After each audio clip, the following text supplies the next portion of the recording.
Hi there. This is a video about me painting my bathroom orange. Pretend this isn't here because I lost the opening footage to this video saying, oh, it's an ugly yellow color, we're gonna paint it orange.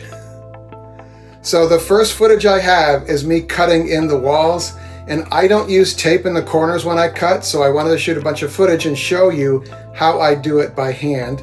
And then we'll just roll through the video because there's a little twist at the end, so stick around.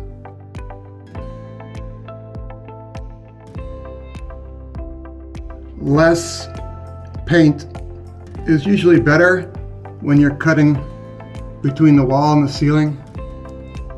And you can always bring the paint up a little bit more, like that.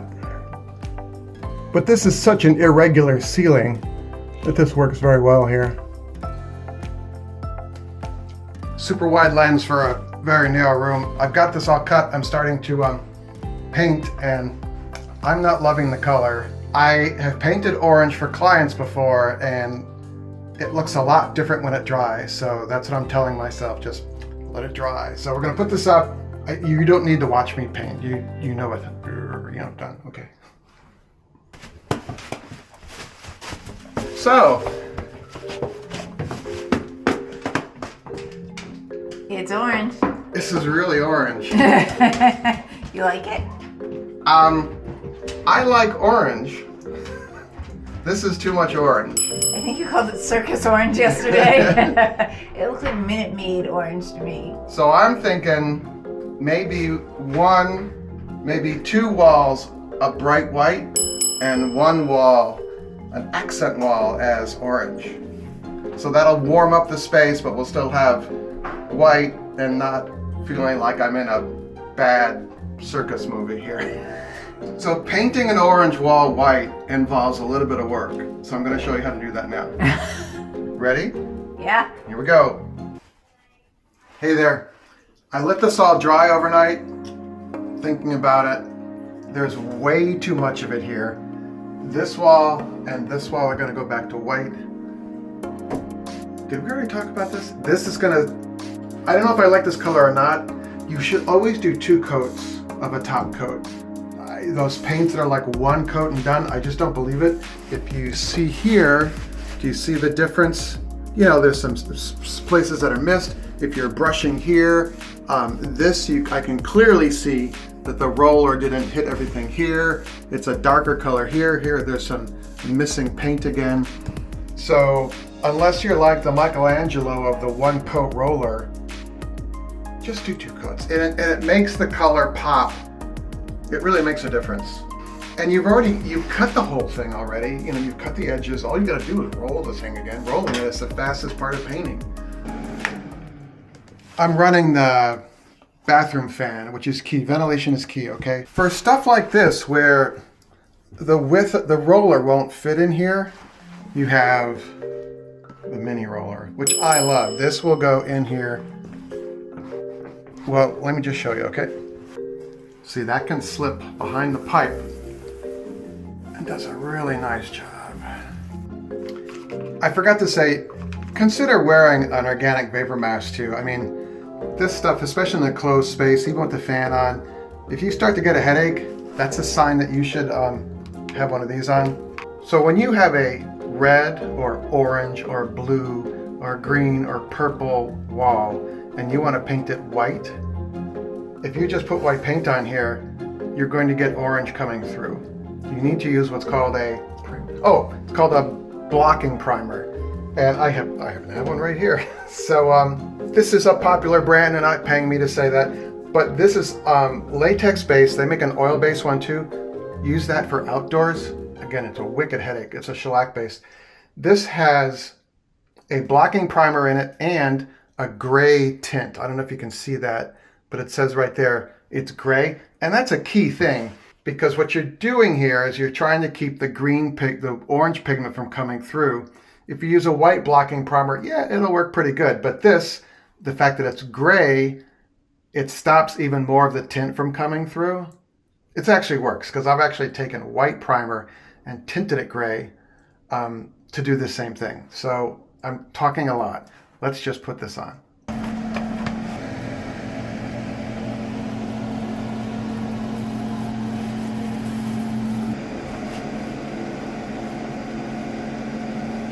this barely covers that much wall. So if you have to do this, maybe you want to buy the gallon.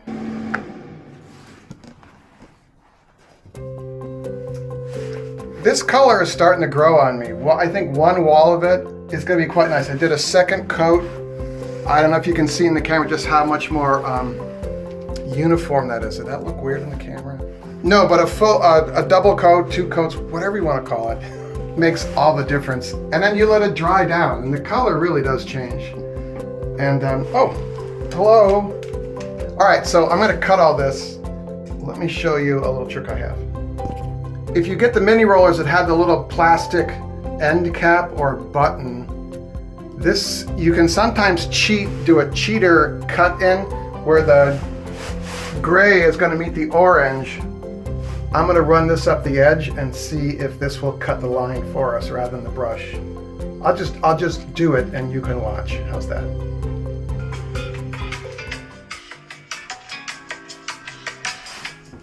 Hey, While you're painting, thanks for downloading the show. you can listen to Garden Fork Radio. Yeah, I do a podcast in case you're interested. It's more of this. It's the audio version of this, basically. Me and my friends talking about what I think are interesting things. Oh, here she is again. Hello. Hello. Hi, beautiful. Hi. How are you? How are you? Yeah. Yeah. It's not dinner time yet. Okay. So this is our mini roller. This is our paint. And it has that little plastic end on it. You can cut along an edge. The key here is to not get too much paint on the end of that roller. And then see that how that little button rides along the side like that?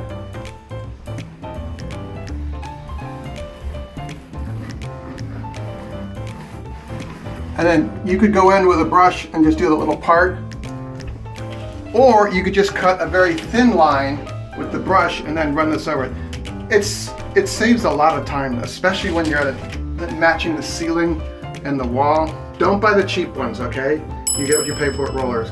I've seen them, the cheap ones just disintegrate while you're rolling the paint out. It's never good. So it ended up, I just kept rolling with the mini roller. I know I'm gonna have, sorry, let me just take this off. There you go. I know that I'm gonna have to do 2 coats.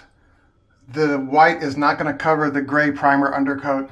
If you don't have a huge area, if you're not painting the whole room, you might be able to get away with this. As you can tell, I really like it. It's got a long handle. You can get into little corners behind things, like you could get behind this ugly aluminum foil pipe. We're gonna fix that. Keep the fan running, wear your mask when you do this, and then I'm gonna let this dry overnight. Hey, how are you? What a difference a day or 2 makes, huh? This, an accent wall now. This is white walls. Well, you can see here, this was the original really ugly color.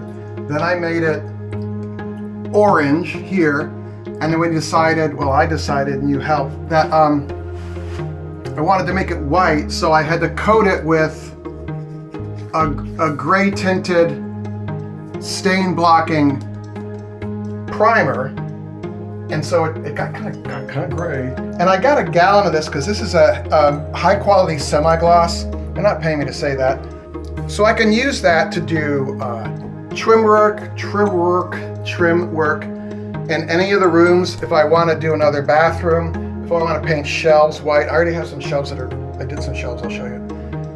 But yeah, so go with the good paint is what I'm trying to tell you. I went to my favorite store. I went to IKEA and got a larger cabinet. Nice, huh?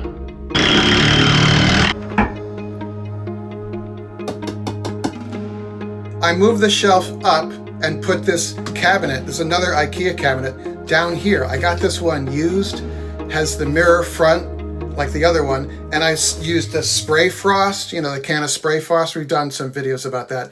The orange is really nice now. In the camera, it looks more yellow. In person, it's a warm orange, basically. 2 coats. letting it dry a couple of days actually, and then you really see the true color. And the same thing here, use quality paints, okay? If you buy cheap paint, it's gonna take you longer to paint and it's not gonna look as good, you know?